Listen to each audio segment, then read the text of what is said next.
वो सबसे पहली ये बात है कि इरेक्टाइल डिस्फंक्शन जो है ना वो एक मनी मेकर है। अगर उसको आप सही तरीके से ट्रीट करें तो वो आप एक शख्स की ज़िंदगी के अंदर उसको बहाल कर रहे हैं, आप उसको रिहैब करने लगे। पहले तुम ये समझ लो कि इरेक्टाइल डिस्फंक्शन की रीजंस क्या हैं। नंबर 1, बॉडी के अंदर एक गैस पैदा होती है जिसको नाइट्रिक ऑक्साइड कहते हैं। उसका काम है खून की नालियाँ एक्सपैंड करना। हमारे लाइफस्टाइल में क्या चीज़ मिसिंग है आज? सबसे इंपॉर्टेंट चीज़ एक नहीं, दो मिसिंग है, एक फाका और एक वॉक। हमारा जो बुनियादी ब्लूप्रिंट था उसमें दो चीज़ें इन्वॉल्व थी। एक तो ये था कि हम वॉक करके जाएं, हम चलें, भागें, दौड़ें ताकि हम कुछ खाने के काबिल हों, शिकार कर सकें। दूसरा जो था वो ये था कि हम जो हमारी जो कैपेसिटी टू इंक्रीज, यानी जो हम अपने हमारी जो ब्रीदिंग है ना वो नॉर्मल हो। ब्रीदिंग नॉर्मल करने के लिए जो ऑक्सीजन की जो कैपेसिटी है वो जो रेगुलेट करती है अंदर, वो नाइट्रिक ऑक्साइड करती है। तो अगर आपकी ज़िंदगी में से वॉक निकल गई है और आपका हाथ खाने पे पड़ता है और वो मुंह में जाता है तो आप फाके से भी गए और आप नाइट्रिक ऑक्साइड से भी गए। तो खून की नालियाँ जब इरेक्शन नहीं होती तो मैं सबसे पहले क्या करता हूँ, मैं पहले पूछता हूँ कि इसका लाइफस्टाइल क्या है। एक्सरसाइज करने से उसमें फ़र्क थोड़ा बहुत पड़ता है, लेकिन हम बने 20-30 मील वॉक करने के लिए दिन में। अब मैं किसी को कहूँ वॉक करने के लिए, वो 10 मिनट की वॉक करके आएगा, बोले जी मेरी अभी भी रिएक्शन नहीं हो रही। भाई वो नहीं हो रही। तो उसमें एक तो नाइट्रिक ऑक्साइड की प्रोडक्शन अगर आपने बढ़ानी है तो आप फिजिकल एक्टिविटी की तरफ थोड़ा सा जाएं ताकि वो नेचुरली प्रोड्यूस होना शुरू करे बॉडी के अंदर। पहले इसके वो आते थे और बड़ी ज़बरदस्त प्रेपरेशन आई थी, एक कंपनी ने बनाई थी वो, अब वो नहीं आ रही आजकल, और वो इम्पोर्टेड थी, यानी बाहर की एक न्यूट्रास्यूटिकल कंपनी का वो प्रोडक्ट था ही उसका नाम नाइट्रिक ऑक्साइड था, NO2।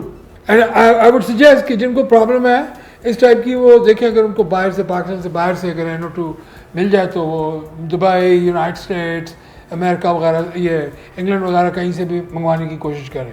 NO2 जो है ना वो बुनियादी तौर पे it's a gas, nitric oxide. तो वो आती है NO2 के नाम से। वो गोलियां थी आपने अंदर की, पानी के साथ 3 गोलियां 4 गोलियां, और वो अंदर जाके गैस में कन्वर्ट होती थी और वो फिर पुश करके खून की नालियाँ खोलती।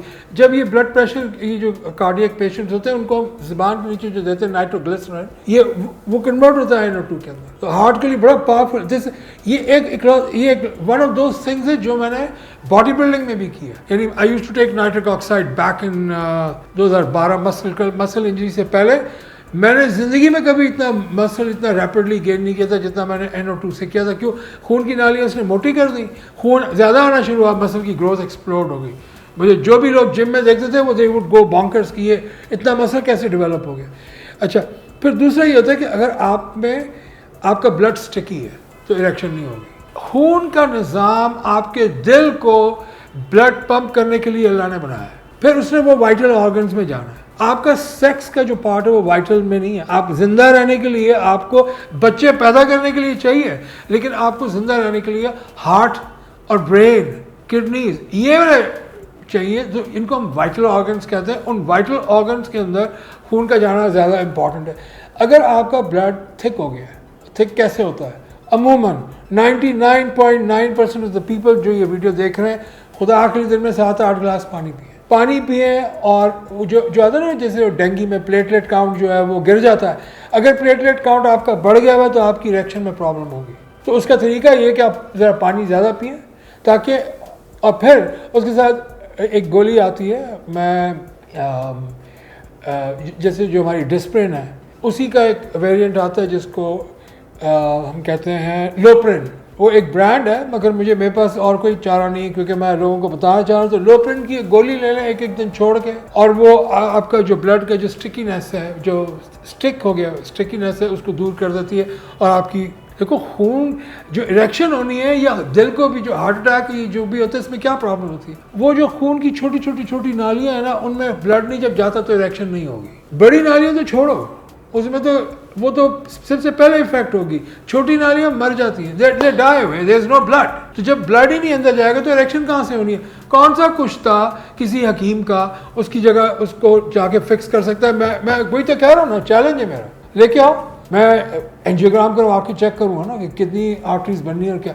मैं तो कर सकता हूँ, कोई भी डॉक्टर कर लेगा जो ये जिसने ये लेक्चर सुना, they know what I am saying. So The second thing is you take a tablet of Disprin, that's going to help you out. फिर एक चीज जो वाटर इनटेक मैंने बता दी है, नींद, sleep is a very very important, क्योंकि वो रिपेयरिंग मैकेनिज्म है. अब मैं कर रहा हूँ, मैं डॉक्टर हूँ, मैं सुबह उठ के काम पे आता हूँ, फिर मैंने बिजनेस करने जाना है, मैं बिजनेस कर रहा हूँ, कभी कुछ कर रहा हूँ, कभी कुछ कर रहा हूँ, रात को मैं जाता हूँ घर, और मेरी अगर नींद पूरी नहीं है, मुझे इमीडिएटली उसका इम्पैक्ट आना शुरू हो जाएगा मेरी ज़िंदगी में. तो उसको भी पूरा करने के लिए, यानी जो इरेक्टाइल डिस्फंक्शन के अंदर स्लीप को ज़रा मॉनिटर करने की ज़रूरत है. Then you are looking at your disease. मिसाल के तौर पे बहुत सारे जो लोग यहाँ देख रहे हैं, ये मैं उनको एक मेडिकल एडवाइस दे रहा हूँ, प्रोफेशनल, कि आप अपनी शुगर का ख्याल रखें, चाहे आपकी कोई भी एज है. एज का कोई ताल्लुक नहीं है डायबिटीज़ होने से. आज के दौर में जो फूड है वो आपको डायबिटिक कर देती है, आपको पता होता नहीं है. खाना खाने के 1 घंटे के बाद पता चला जी आप डायबिटिक हैं. आपकी जो ब्लड शुगर लेवल्स हैं वो HB जो हम लेते हैं वो आपके आके देखें वो डायबिटिक लेवल्स में होंगे, और फिर खाने के 2-2.5 घंटे बाद आप ठीक होंगे. तो हम बहैसियत मजमूई सारी इंसानियत इस फूड का जो हम खाते हैं उसके अंदर हमारा रगड़ा लग चुका है. मसलन मैं भी लोगों को बोलूँ रोटी बंद करो और चावल बंद करो, कहेंगे खाएंगे क्या? And this is like a very genuine question. लेकिन अल्लाह ने इंसान की जिस्म रोटी के लिए नहीं बनाया. जो अल्लाह ताला की जो कारीगरी है ना वो बड़ी फैंटास्टिक है. वो कम खाने के लिए, ज़्यादा खाने के लिए तो बनी नहीं है. तो जब आप ज़्यादा खाएंगे तो अब आपकी जो बॉडी है वो ग्लूकागॉन एक हार्मोन है जिसका काम है कि आपकी खून की में ब्लड शुगर लेवल लेके आए. हम बने इस काम के लिए थे. अब हमारा जो डोमिनेंट हार्मोन है वो इंसुलिन है कि अब खून से चीनी की क्वांटिटी को कम करो. तो उल्टा हो गया सारा. तो उसमें इरेक्टाइल डिस्फंक्शन होने की चांस बहुत हाई है. और एक जो मेरा मशवरा है वो ये कि आप अपनी जो कार्बोहाइड्रेट इनटेक है, जो शुगर्स हैं, उसको कम करें. अल्लाह ने इंसान के खाने के लिए सब्जियां नहीं बनाई.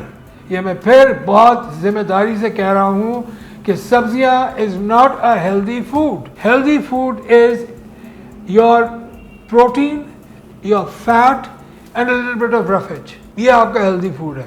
सब्जियां, लोग मुझे आके बोलते चाहिए मैं दिन में 4 रोटियां खाता हूँ, 2 रोटियां खाता हूँ, सब्जियां खा रहे हैं. पाकिस्तानी सब्जी तो वैसे ही गरीब मरी हुई है ना, वो तो आपने उसका कीमा कर दिया है, वो तो उसमें तो कुछ है ही नहीं, बचता ही कुछ नहीं है. तो जो सब्जी है उसको तो आप छोड़ दें साइड में, वो आपके लिए नहीं बनी, वो जानवरों के लिए जो हर्बीवोर्स हैं, जिन्होंने पत्ते खा के जिंदा रहे, उनकी खुराक है. अपेंडिक्स वो ऑर्गन था जहाँ से एंजाइम आता है जिसने क्लोरोफिल को, सब्जी को ब्रेक करके उसमें से प्रोटीन हासिल करना है. हाथी, जिराफ, गेंडे, हिप्पोपोटामस, ये जितने तुम देखो कितनी उनकी क्वांटिटी में वो खाते हैं और किस तरह वो ब्रेक होता है. वो उनका इंसान का भी जो जिंदा रहने का जो ब्लॉक है, बिल्डिंग ब्लॉक है, वो प्रोटीन है, और उनका भी प्रोटीन है.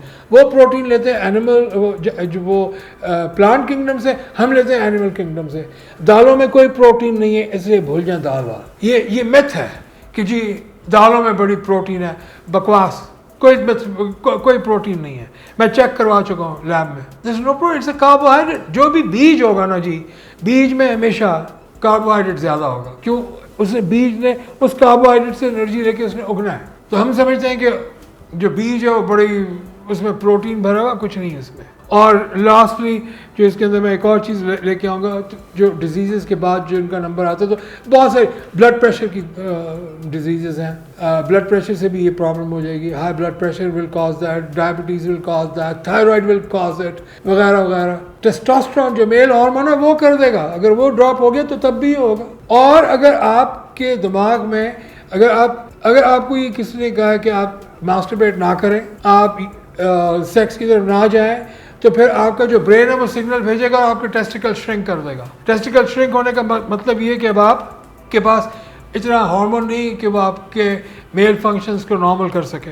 एंड दोज ऑफ यू जो स्मोकर्स हैं, अब उस पर भी मैं आ रहा हूँ ना, एडिक्शन के ऊपर. स्मोकिंग है और इस टाइप की जितनी भी चीज़ें हैं जो, ठीक है, मतलब आप 1-2 सिगरेट पी रहे हैं, 3 सिगरेट पी रहे हैं. मैंने भी ज़िंदगी में एक टाइम पे सिगरेट पी हैं, 5 सिगरेट 6 सिगरेट मैंने भी पी हैं, 10 भी पी हैं. लेकिन मैं कभी चेन स्मोकर नहीं बना. तो जो चेन स्मोकर होगा उसके साथ ही हशर होना है. मुझे स्मोकिंग बंद की हुई कोई आज मेरा 15-20 साल तो हो गए होंगे.